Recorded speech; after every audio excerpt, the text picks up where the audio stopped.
आप सही भक्तों को राधे राधे। तो आज हम सही भक्तों के लिए इस वीडियो के माध्यम से, इस चैनल के माध्यम से हम अपनी लगन कुंडली में किस प्रकार पहचाने कि राहु हमारी कुंडली के अंदर खराब बैठा हुआ है या अच्छा बैठा हुआ है।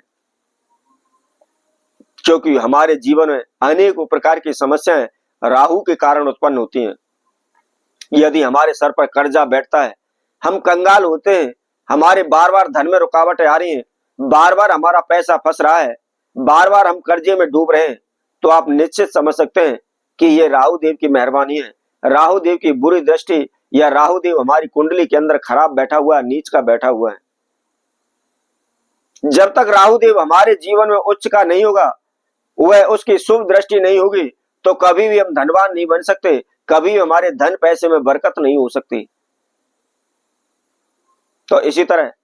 जब आपके जीवन में अनेक प्रकार की समस्याएं आती है, कारोबार व्यापार नहीं चलता है, काम धंधा नहीं चलता है, पैसे में बरकत नहीं होती है, दिन प्रतिदिन आप कर्जे में डूबते चले जाते हैं, तो अपने नजदीकी ब्राह्मणों के पास जाते हैं, आप ज्योतिषियों के पास जाते हैं, अपनी जन्म पत्री दिखाते हैं, अपनी हस्तरेखाएं दिखाते हैं, उनसे पूछते हैं मैं काफी मेहनत करता हूं परंतु लाभ नहीं होता, मेरे पास पैसा नहीं जुड़ता, पैसा पानी की तरह बह रहा है, इसके लिए मैं क्या उपाय करूं, या मेरी कुंडली के अंदर क्या दोष है। तो ब्राह्मण ज्योतिषी भी अनेकों प्रकार के दोष हमारी कुंडली में बता देते हैं, हमारे ऊपर बता देते हैं, और उनके लिए हम अनेकों प्रकार के प्रयत्न भी करते हैं, ब्राह्मणों से पूजा पाठ भी करवाते हैं, नवग्रह की शांति के लिए हवन भी करवाते हैं, नवग्रह की शांति के लिए हम ग्रहों से संबंधित दान भी करते हैं, परंतु फिर भी हमको कोई भी रास्ता नहीं मिल पाता। बार बार हमारे जीवन में समस्या आती रहती है, संकट आते रहते हैं। तो यदि हमारी कुंडली हमारे पास बनी हुई रखी है या हमने कुंडली बनवाई हुई है, तो आपको कहीं भी जाने की आवश्यकता नहीं है, आप घर बैठे ही देख सकते हैं कि क्यों आपके बार बार पैसे में रुकावट आ रही है, बाधा आ रही है, पैसा डूब रहा है। क्योंकि जैसा कि मैंने आपको बताया है,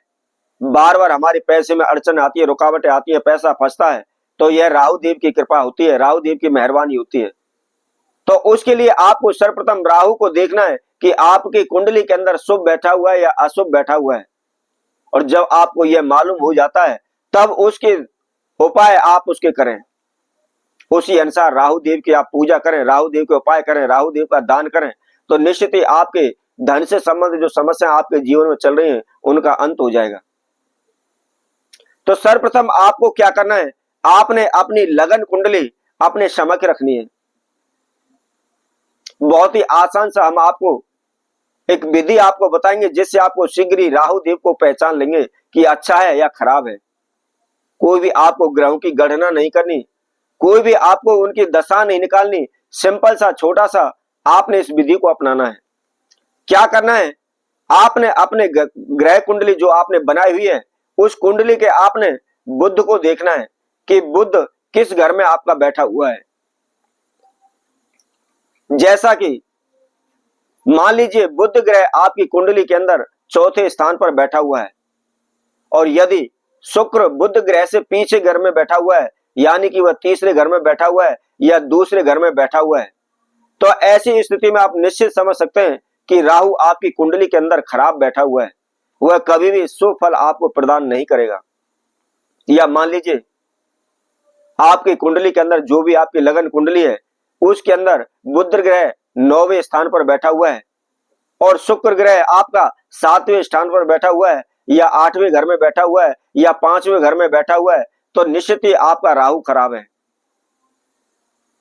ऐसी स्थिति में बार बार आपके पैसे में रुकावट आएगी, अचानक से दुर्घटनाएं आपके जीवन में घटित होंगी, आपका पैसा पानी की तरह बहता रहेगा। और यदि इसी का विपरीत हम करके देखते हैं, उल्टा करके देखते हैं, जैसे कि बुध ग्रह हमारे चौथे घर में बैठा हुआ है और शुक्र ग्रह हमारे 5वें घर में बैठा हुआ है या छठे घर में बैठा हुआ है, तो आप निश्चित समझ सकते हैं कि आपका राहु आपकी कुंडली के अंदर शुभ बैठा हुआ है, अच्छा है। अचानक से हमको धन लाभ होगा, अचानक से हमारे कारोबार व्यापार में तेजी आएगी, शीघ्र ही हम धनवान बन जाएंगे, पैसे वाले बन जाएंगे। हम सोच भी नहीं सकते इतना पैसा हमारे जीवन में आने लगेगा। इसी तरह यदि बुध ग्रह हमारी कुंडली के अंदर 10वें घर में बैठा हुआ है या 9वें घर में बैठा हुआ है और शुक्र उससे अगले घर में बैठा हुआ है, जैसे 11वें घर में बैठा हुआ है, 12वें घर में बैठा हुआ है, तो निश्चित ही आप समझ लीजिए कि राहु आपकी कुंडली के अंदर शुभ बैठा हुआ है, कभी भी आपके जीवन में पैसे की किल्लत नहीं आएगी। दिन प्रतिदिन आपके धन धान में बरकत होने लगेगी, पैसे में बरकत होने लगेगी। तो इसी तरह और अन्य ग्रहों के बारे में जानकारी हम आगे आने वाली वीडियो में आप सभी के समक्ष रखेंगे। तब तक के लिए सभी भक्तों को राधे राधे।